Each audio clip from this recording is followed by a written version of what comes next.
Dear aspirants, the area of this lecture is Pakistan's BRICS membership, prospects available at Pakistan's convenience, challenges and bottlenecks confronting Islamabad in this pattern, and finally recommendations to navigate possible challenges. Aspirants, जैसे कि previous lecture में मैंने आप लोगों को global power shift and new trends के बारे में बताया था कि कैसे यूनाइटेड स्टेट्स का जो एक रोल था ग्लोबल पुलिसमैन का ट्रेडिशनली, जो कि उसने एक्वायर किया था in the immediate aftermath of second world war, तो उस रोल से यूनाइटेड स्टेट्स ने रिसीड किया है, जिसकी वजह से ग्लोबल पॉलिटिक्स में अब एक अथॉरिटी और एक ऐसी इंटिटी नहीं है जो कि जो ऑर्डर है, जिसको हम ऑपरेटिंग सिस्टम कहते हैं, उस ऑपरेटिंग सिस्टम के थ्रू इंटरस्टेट जो रिलेशंस हैं या ग्लोबल पॉलिटिक्स में जो पॉसिबल एक्टर्स हैं उनके बीच पे जो इंटरेक्शंस और एंगेजमेंट्स हैं उनको नेविगेट करने के लिए हमारे पास अब कोई ऐसी इंटिटी और एक ऐसी कोई टेंडेंसी अवेलेबल नहीं है, जिसकी वजह से there is a state of anarchy in global politics. अब इसी अनार्की को टेम करने के लिए, इसी अनार्की की वजह से जो इश्यूज़ हैं या इसके जो रेमिफिकेशंस हैं उनको नेविगेट करने के लिए China and other rising economies जो है ना वो कंटेस्ट और कोशिश कर रही हैं कि एक ऐसे फ्रेमवर्क को इंट्रोड्यूस करवाया जा सके as an alternative to US led liberal meritocratic order. So इस कनेक्शन में ब्रिक्स की जो इंपॉर्टेंस है वो बहुत ज़्यादा होती है फॉर ग्लोबल पॉलिटिक्स, और Pakistan should become part of BRICS because जो हम इस सेंचुरी है, जिसको मैंने प्रीवियस लेक्चर में आपको बताया था, इसको हम कहते हैं Asian century. So Pakistan is one of the Asian nations and countries. So Pakistan को इस बात के लिए पाकिस्तान को चाहिए कि वो ब्रिक्स का जो मेंबरशिप है, ब्रिक्स की जो मेंबरशिप है उसको इमीडिएट बेसिस पे एक्वायर करें।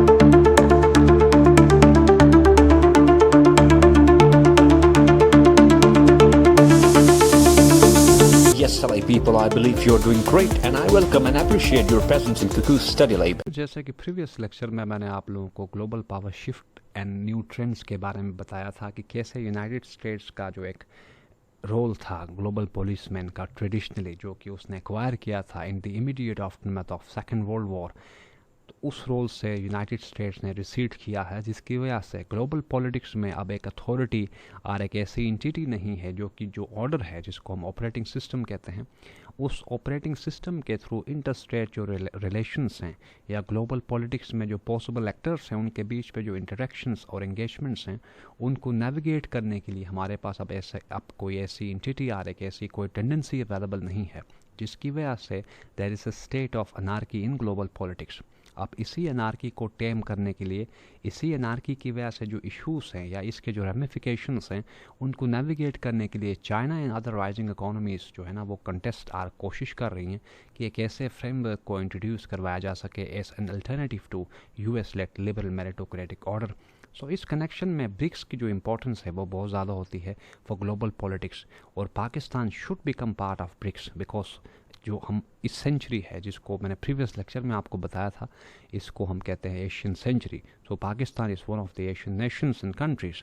सो पाकिस्तान को इस बात के लिए पाकिस्तान को चाहिए कि वो ब्रिक्स का जो मेंबरशिप है, ब्रिक्स की जो मेंबरशिप है उसको इमीडिएट बेसिस पे एक्वायर करें और इसमें अपना जो रोल है वो कंस्ट्रक्टिवली एंड एक कंसर्टेड मैनर में अपना रोल प्ले करें। ये थोड़ा सा कॉन्टेक्स्ट है आज की सिटिंग का। अब यहाँ पर देख लेते हैं कि ब्रिक्स के बारे में जो चाइनीज़ प्रेसिडेंट हैं शी जिनपिंग, उनका क्या कहना है।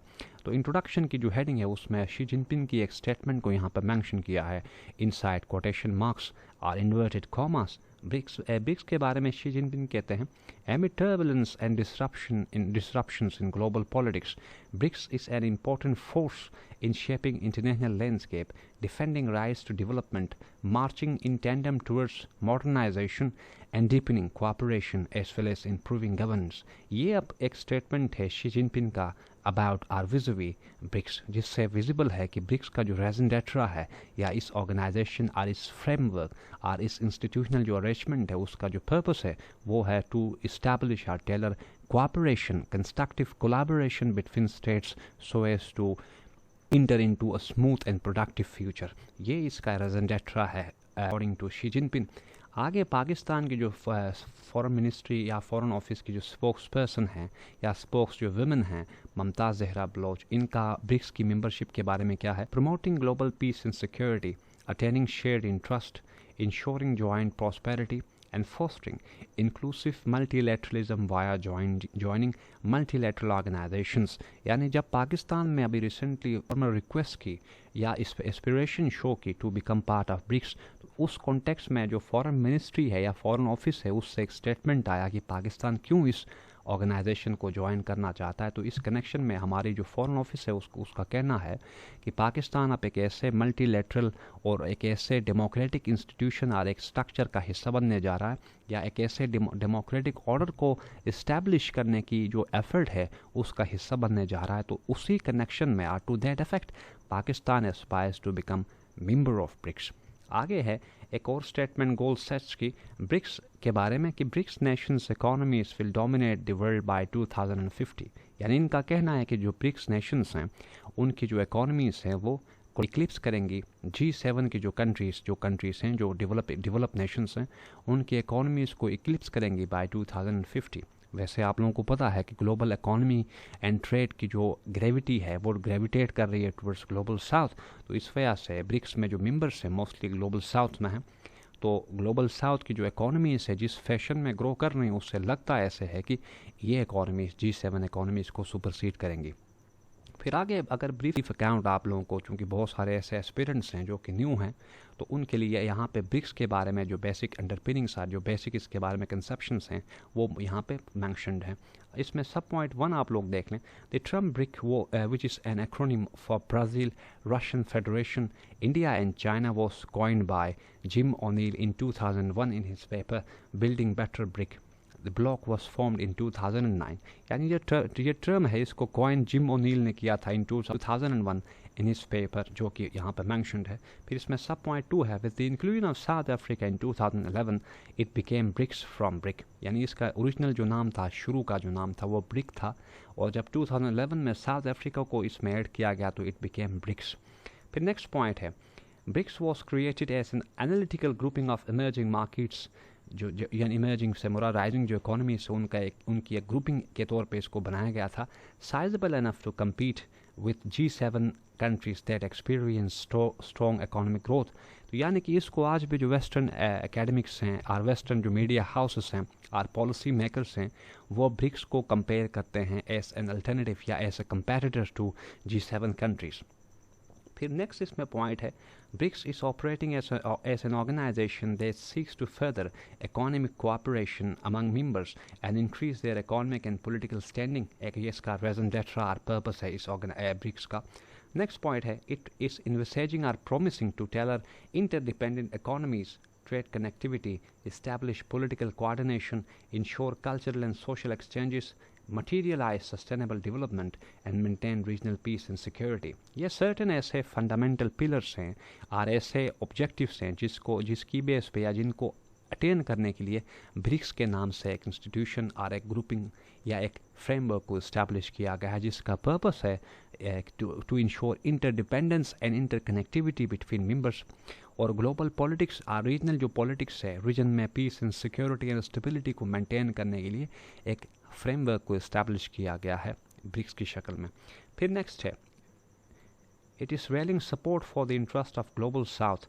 टाइम एंड अगेन मैं इस बात को आप लोगों के सामने डिस्कस करता रहा हूँ कि जो सेंचुरी है जिसमें हम रह रहे हैं उसको बहुत सारे ऑथर्स कहते हैं कि इट इज़ एशियन सेंचुरी, या इसको काफ़ी सारे ऑथर्स पेक्स सिनिकाना भी कहते हैं। सिनिकाना जो टर्म है उसकी ओरिजिनेशन है फ्रॉम साइनो जो कि चाइना है। तो ये टर्म यहाँ पे मेंशन करते हैं ताकि आप लोग इसको नोट कर सकें। सिनिकाना, पेक्स सिनिकाना।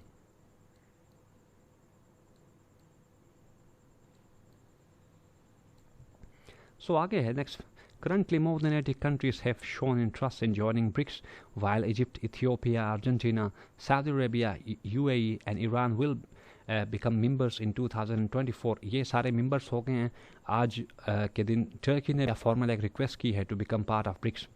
ब्रिक्स को एक्सपेंड करके इसका जो इन्फ्लुएंस है या इसका जो रोल है उसको इम्पोर्टेंट कर रहा है चाइना।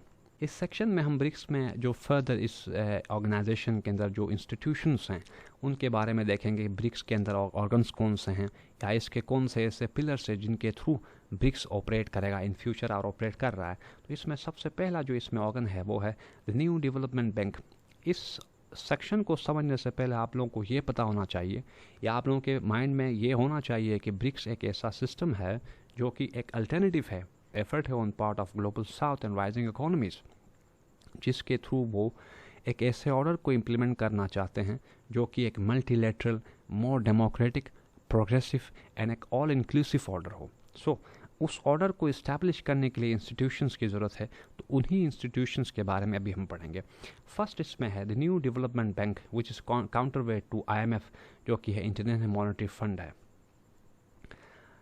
NBD या न्यू डेवलपमेंट के बारे में सर्टेन पॉइंट्स यहाँ पर मैंशन है, इनको आप लोग देख लें। It was establish in 2015 to provide emerging markets and development या डेवलपिंग कंट्रीज़ विथ, यहाँ से डेवलपमेंट की जगह आप लोग डेवलपिंग इसको कंसिडर कर लें, developing countries with funding for infrastructure and sustainable development projects. And जैसे IMF फंड्स को और लोन्स को ऑफर करता है, वैसे ही जो ब्रिक्स में न्यू डेवलपमेंट बैंक है उसका पर्पस है to offer funds for developing countries, ताकि उनकी जो इकोनॉमिक सस्टेनेबिलिटी है या जो इकोनॉमिक ग्रोथ है वो एक नॉन लीनियर में ग्रो करे। नेक्स्ट इसमें है BRICS currency is pitched against dollar. अभी आप लोगों को रिसेंटली आप लोगों ने न्यूज़ में देखा पड़ा होगा कि ब्रिक्स जो कंट्रीज है वो एक अल्टरनेटिव करेंसी का जो बकेट या बास्केट है उसको इंट्रोड्यूस करवा रहे हैं to de-dollarise global trade from de-dollarise global trade. So इस कनेक्शन में लिखा है ब्रिक्स मेंबर्स या BRICS currency is pitched against dollar which is global reserve currency used in more than 80% of international trade to deprive US sanction regime.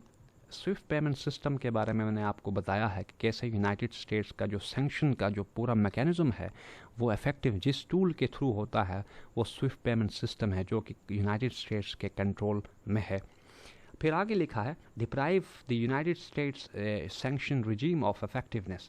So China और बाकी जो इस organisation या इस फ्रेमवर्क में जो मेंबर्स हैं उनकी कोशिश ये है कि किसी भी तरीके से ग्लोबल ट्रेड को डी-डॉलराइज किया जाए ताकि यूनाइटेड स्टेट्स अपनी मर्जी से कंट्रीज पर सैंक्शंस लिवाई करता है, लाइक रशिया के ऊपर सैंक्शंस हैं, ईरान पर सैंक्शंस हैं, चाइना के सर्टन इंस्टीट्यूशंस पर सैंक्शंस हैं। तो ऐसे ही जो सैंक्शंस हैं यूनाइटेड स्टेट्स की जो सैंक्शन रिजीम है उसको इनफेक्टिव बनाने के लिए ब्रिक्स जो नेशंस हैं वो एक अल्टरनेटिव ग्लोबल ट्रेडिंग करेंसी को इंट्रोड्यूस करवा रहे हैं in the form of BRICS. फिर नेक्स्ट पॉइंट है डी-डॉलराइजेशन ऑफ वर्ल्ड ट्रेड। इसके बारे में बात हम कर चुके हैं। Establishing new multilateral institutions in the form of BRICS, SCO, New Development Bank, Beijing Consensus, Asian Infrastructure and Investment Banks, Regional Anti-Terrorism Structure। तो ये ऐसे सर्टन इंस्टीट्यूशंस हैं चूँकि आप लोगों को पता है एक ऑर्डर को इम्प्लीमेंट एंड उसको रन करने के लिए या एक ऑर्डर के लिए उसके जो इंस्टीट्यूशंस हैं वो बड़े इंपॉर्टेंट होते हैं, या एक ऑर्डर तब तक इफेक्टिव नहीं हो सकता जब तक उसको नेविगेट एंड रेगुलेट करने के लिए इंस्टीट्यूशंस अवेलेबल ना हो। सो चाइना एंड अदर जो ब्रिक्स नेशंस हैं वो इंस्टीट्यूशंस को भी इस्टेब्लिश और कल्टिवेट कर रहे हैं in the form of Shanghai Cooperation Organization, Beijing consensus, rates and so forth. फिर आगे है introducing new developmental model. China का जो बीजिंग कंसेंसस है जिसको डिस्कस हम कर चुके हैं काफ़ी टाइम पहले और लेक्चर अवेलेबल है। तो ये यूनाइटेड स्टेट्स का जो वॉशिंगटन कंसेंसस है उसके लिए एक अल्टरनेटिव आया है चाइना से, बीजिंग कंसेंसस के नाम से। इसमें नेक्स्ट पॉइंट है stepping side United states clearing house, जो हम देख चुके हैं जो स्विफ्ट पेमेंट सिस्टम है उसको रिप्लेस चाइना कर रहा है bye CIPS, eroding efficacy of United States sanction regime and nurturing new payment systems. Final इसमें पॉइंट है the process of de-dollarization is irreversible and gaining pace. Russian जो president है मीर पुतिन, उनका कहना है कि the process of de-dollarization is irreversible and gaining pace, यानी इनके अकॉर्डिंग जो डी-डॉलराइज हो रही है ग्लोबल ट्रेड अब वो प्रोसेस दोबारा से रिवर्सिबल नहीं हो सकता, क्योंकि western countries including United states की कोशिश है कि जो ग्लोबलाइजेशन का प्रोसेस है उसको रिवर्स बैक किया जाए, और they are actually exercising and practising new mercantilist postures और new mercantilist economic policies to deprive world community of globalisation. तो इसी कनेक्शन में मीर पुतिन का कहना है कि the process of de-dollarization is irreversible and gaining pace. Second इसमें point देख लें BRICS parliamentary forum, a parallel institutional body to United states.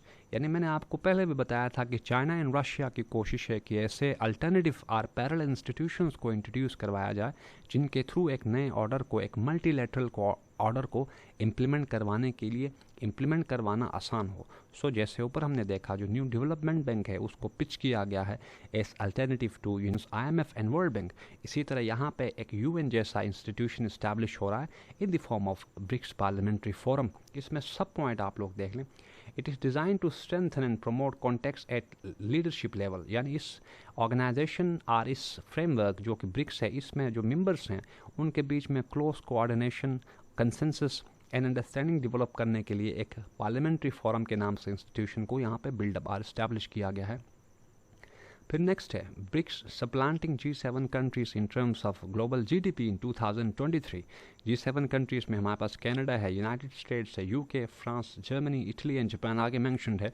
2023 में ब्रिक्स नेशंस की जो इकोनॉमी है या जो GDP है उसने G7 कंट्रीज का जो GDP है उसको सुपरसीड किया है। फाइनली इसमें है BRICS account for 31.5% as compare to 30.7% of G7 countries or nations. तो ये ब्रिक्स की इंपॉर्टेंस है कि एक राइजिंग जो इकोनॉमीज़ का एक ग्रुपिंग है उसकी जो इकोनॉमिक कैपेसिटी है या जो GDP है उसने अब G7 कंट्रीज़ के GDP को इक्लिप्स किया है। फिर इसमें फाइनल है रेजन डेट्रा या purpose of BRICS, bringing developing countries under an umbrella to highlight economic issues faced by global south, tailor remedial policies and materialize shared prosperity। Overall BRICS का जो असल पर्पस है या ऑब्जेक्टिव है वो ये है कि ग्लोबल साउथ में जो इंफ्रास्ट्रक्चरल इश्यूज और गैप है उस गैप को ब्रिज करना, और ग्लोबल साउथ में जो कंट्रीज हैं उनकी इकोनॉमीज़ को एक सस्टेनेबल और एक नॉन लीनियर मैनर में उनकी ग्रोथ को इंश्योर करवाना by tailoring them together through the processes of interconnectivity and interdependence. ये ब्रिक्स का रेजन डेट्रा है।